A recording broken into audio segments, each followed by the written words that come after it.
Well, welcome to St Martin the Fields and welcome to Great Sacred Music. Special welcome to those online.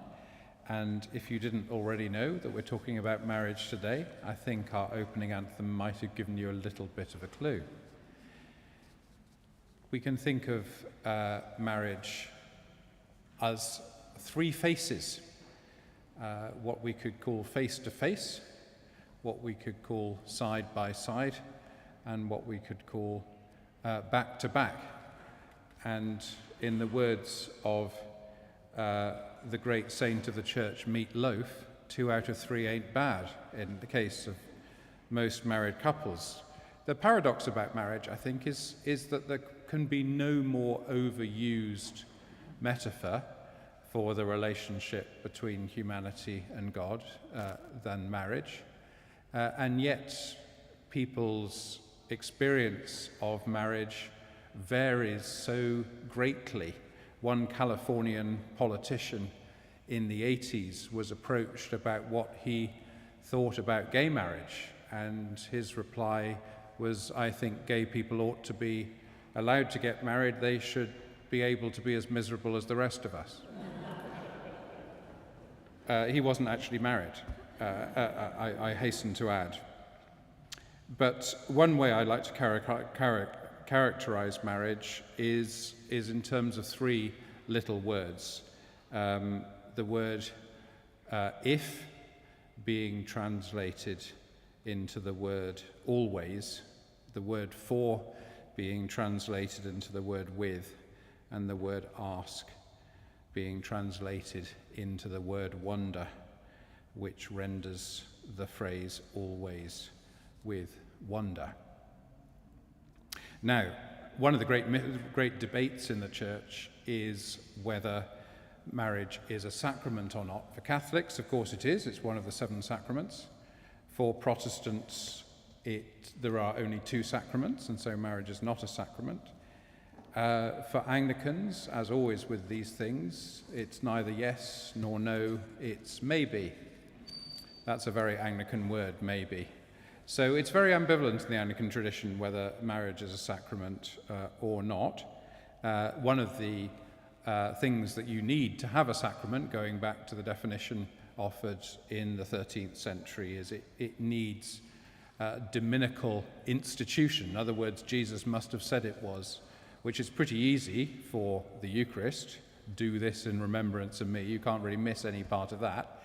But for marriage, well, usually, and what happens in the marriage service, as you'll remember if you've been to a marriage service recently, there's reference to the wedding at Cana. So that's what we're going to get in our first hymn. It's our tradition of Great Sacred Music to sing a hymn together.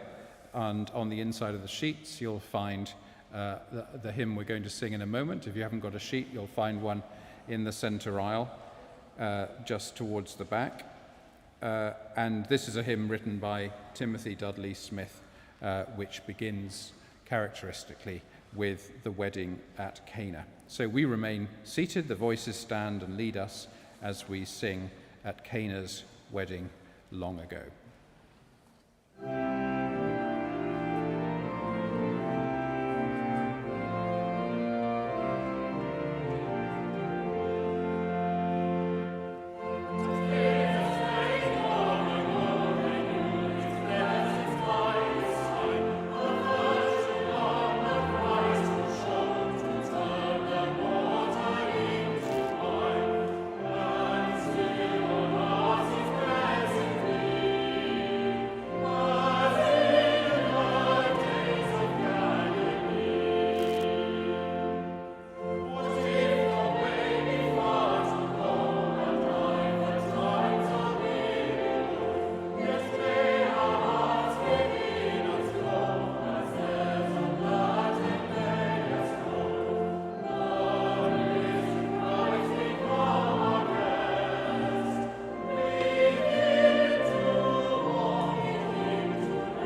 Well, the next anthem we're going to hear has a particularly interesting background for two reasons. First of all, it was written by William Walton, a Lancastrian, who was well connected in society and known for his lavish late Romantic harmonies.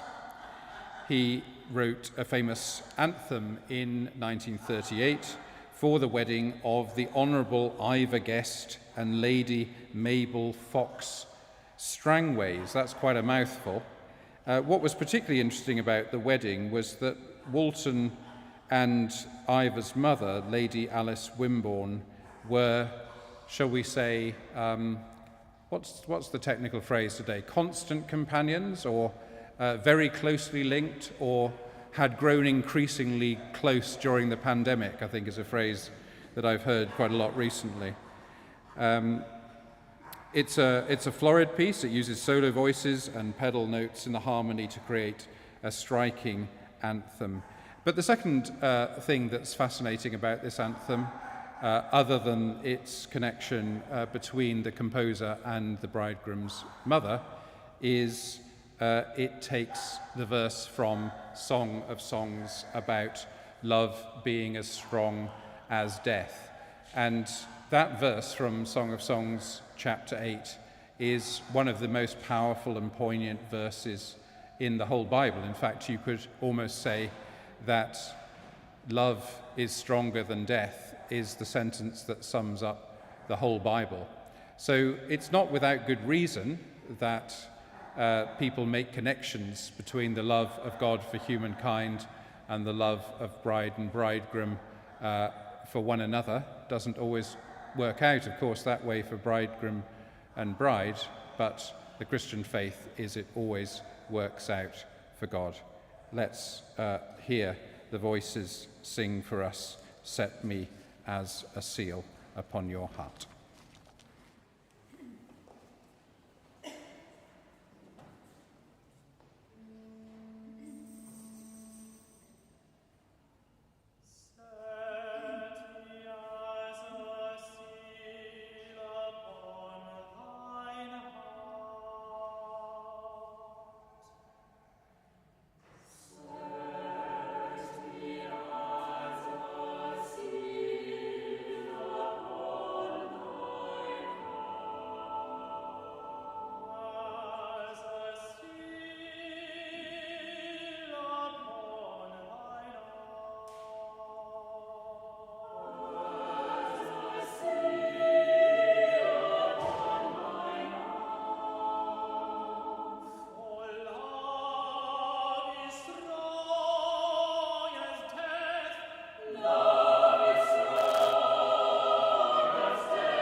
Well, we're going to hear now a second anthem that picks up on that same theme of Song of Songs, but takes it in a much more social direction than does the Walton anthem. We're going to hear The Greater Love Hath No Man by John Ireland. Ireland was born near Altrincham, went to the Royal College of Music, studied under Charles Villiers Stanford, and became the organist at St Luke's, Chelsea, just about 4 or 5 miles up the road from where we're sitting now, and in 1912 wrote this anthem. It's asking that same question about whether love is stronger than death, but setting it in a much wider context. We're also going to hear an intriguing contemporary piece by Eric Whitacre in his own inimitable style, called This Marriage.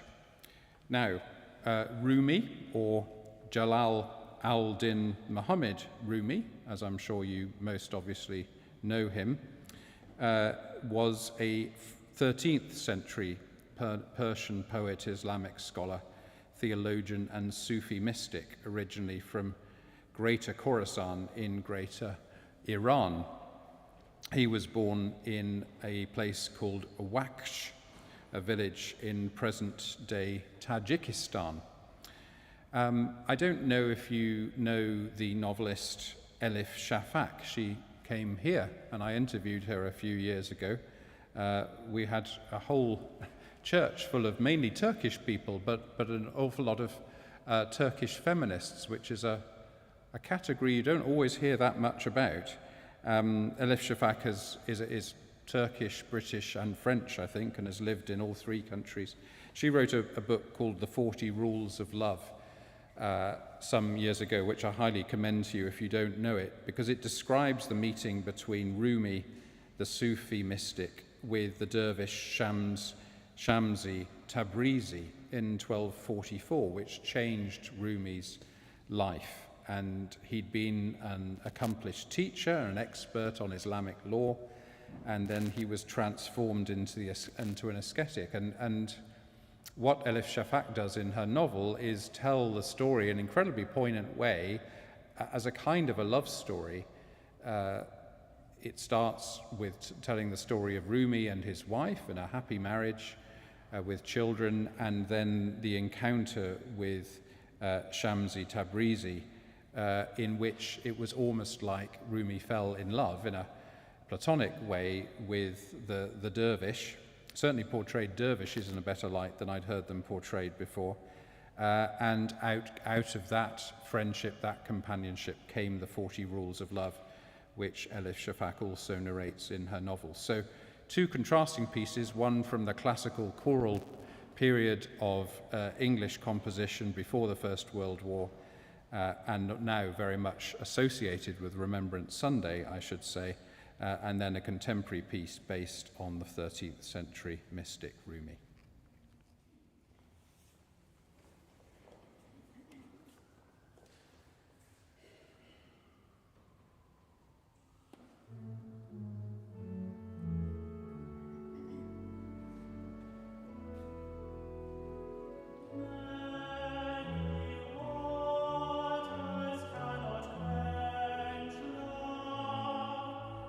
Neither can the floods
Well, we're about to sing together now, possibly Charles Wesley's greatest hymn, but just as St. Paul's words in 1 Corinthians 13 weren't written for weddings, that may be breaking news for you, so Charles Wesley's famous hymn wasn't written for weddings either.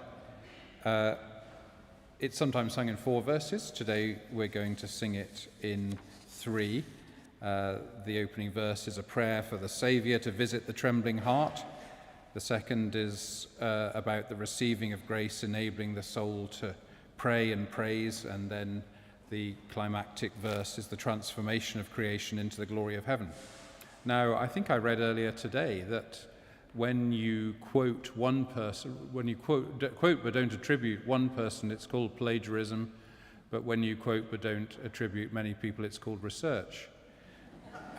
So we could actually say that Charles Wesley was guilty of research in this hymn, because the famous last line is adapted from Joseph Addison's hymn, "When all thy mercies, O my God, my rising soul surveys, transported with the view, I'm lost in wonder, love, and, yes, you guessed it, praise." So that isn't original to Wesley.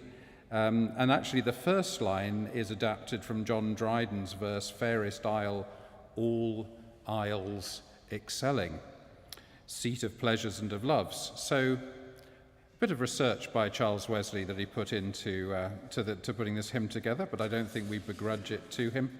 We remain seated, and the voices stand and lead us as we sing "Love Divine, all loves excelling."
Well, we're coming towards the end of Great Sacred Music for this week. I hope you've enjoyed yourself. If you have, there's an opportunity to make a cash donation as you leave, or if you prefer electronic donations, there's a wonderful QR code at the back, which I drew myself.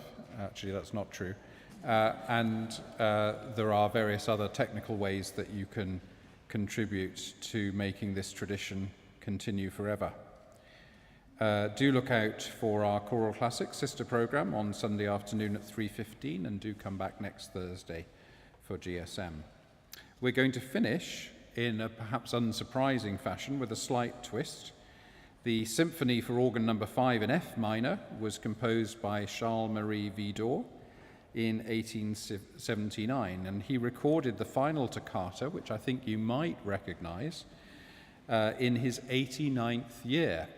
But interestingly, his tempo for the toccata is very, very slow. Almost nobody has imitated him in that spirit in the last 130 years or so. You may have had this as the recessional music at your own wedding. If so, you are not original. Princess Margaret, Princess Anne, Prince Edward, and Prince William all had it as the recessional music at their wedding, but they didn't have it accompanied chorally like this. Thank you for joining us.